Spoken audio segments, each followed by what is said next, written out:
स्वागत है आपका हमारे YouTube चैनल में। तो इससे पहले की वीडियो में हमने क्या देखा, हमने देखा था उत्तराखंड में हर्षवर्धन के काल तक को हमने देखा था। तो आज हम देखते हैं आपके ब्रह्मपुर का पौरव राजवंश। ठीक है, तो ब्रह्मपुर का पौरव राजवंश जो है, इसमें हम क्या देखेंगे कि जो हिमालय क्षेत्र था, हिमालय क्षेत्र में जो है आपका हिमालय क्षेत्र में 3 राज्य थे। ठीक है, 3 राज्य थे, तो उनमें से जो है ब्रह्मपुर सर्वाधिक विस्तृत राज्य था। तो ये 3 राज्य कौन कौन से थे? एक तो ब्रह्मपुर राज्य हो गया, और एक शत्रुघ्न राज्य था, और एक गौविशान राज्य था। तो हिमालय क्षेत्र में इन तीनों राज्यों का क्या था? शासन था। इनमें से भी जो सर्वाधिक विस्तृत था वो ब्रह्मपुर राज्य था।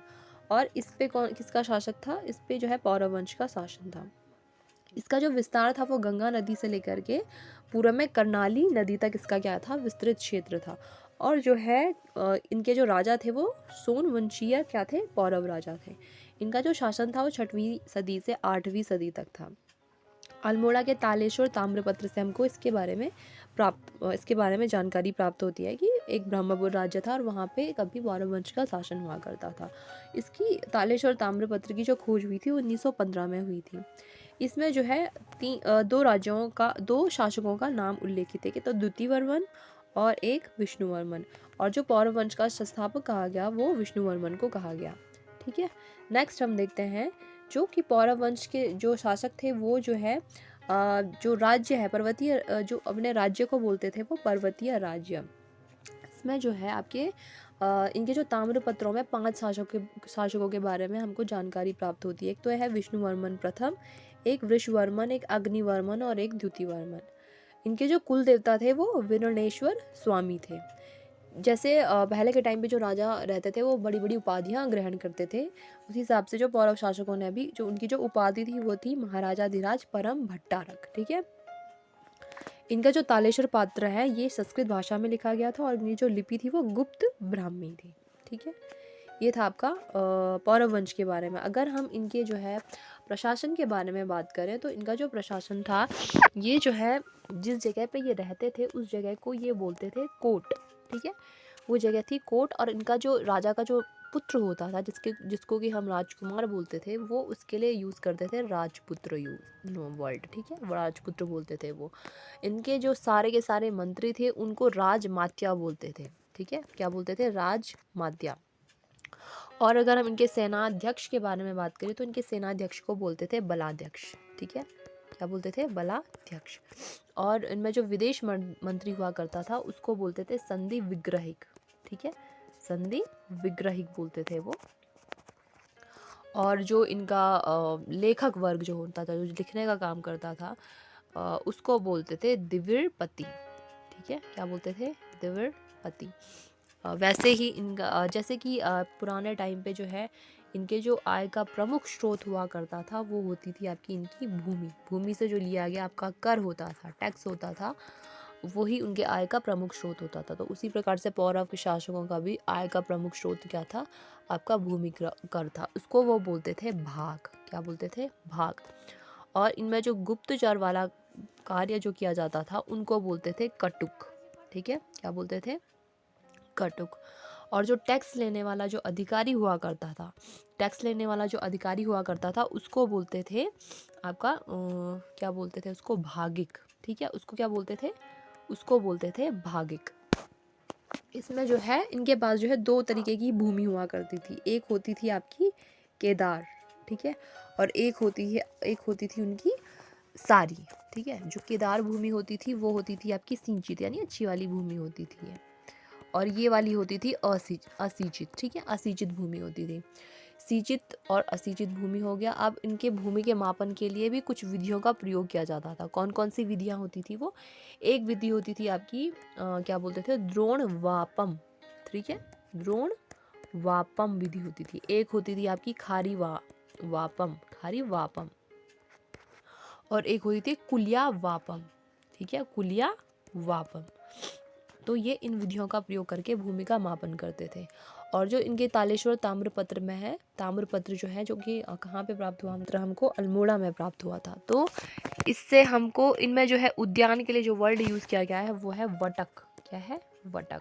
तो ये था इनका प्रशासनिक कैसा ढांचा था इनका। अब हम नेक्स्ट देखते हैं शत्रुघ्न राज्य के बारे में।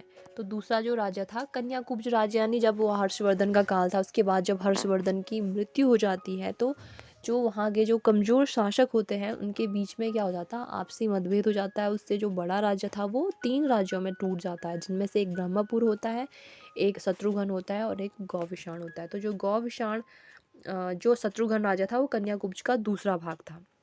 चीनी यात्री के अनुसार जो है इसका जो विस्तार था वो पूर्वी सीमा पर इसके गंगा थी, उत्तर में हिमालय और उनके मध्य में यमुना नदी बहती थी।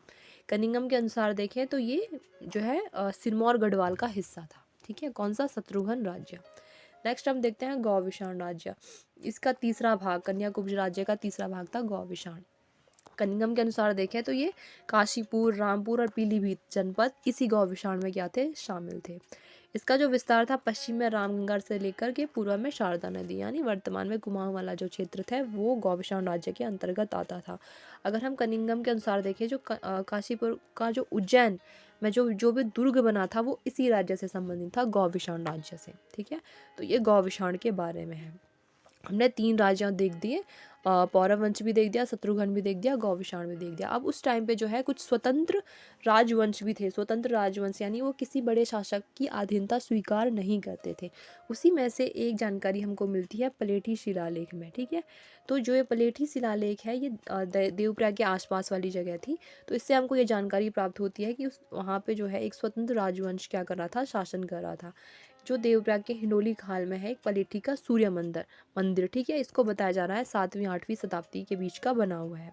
और इस सूर्य मंदिर में इस जो शिलालेख है उसमें ये जानकारी प्राप्त होती है कि जो सूर्य मंदिर बनाया गया है वो कल्याण वर्मन के द्वारा बनाया गया है।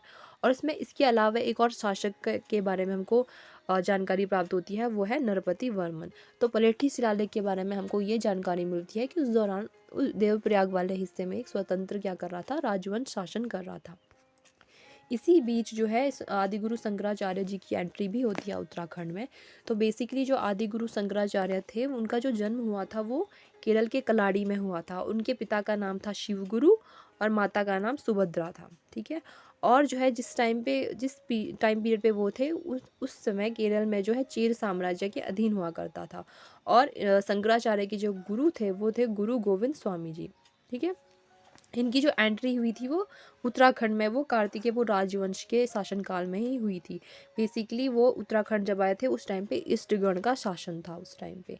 और ये क्या थे, अद्वैतवादक के प्रतिपादक थे। कौन? आदिगुरु शंकराचार्य जी। इन्होंने पूरे भारत में भ्रमण किया और वहाँ पे पूरे भारत में जो है जगह जगह 4 मठ की स्थापना की। एक है ज्योतिर्मठ, एक है पुरी, एक है श्रृंगेरी और एक है द्वारिका। कौन कौन से? ज्योतिर्मठ, पुरी, श्रृंगेरी और द्वारिका। और जो है इनकी जो इनके देह का त्याग, इन्होंने देह कहाँ पे त्यागा? अपने केदारनाथ में 820 ईस्वी में। ठीक है, और उस समय उनकी आयु कितनी थी? 32 वर्ष। ठीक है, तो ये है आदिगुरु शंकराचार्य के बारे में। इसके बाद हम देखेंगे आपके कार्तिकेयपुर राजवंश के बारे में।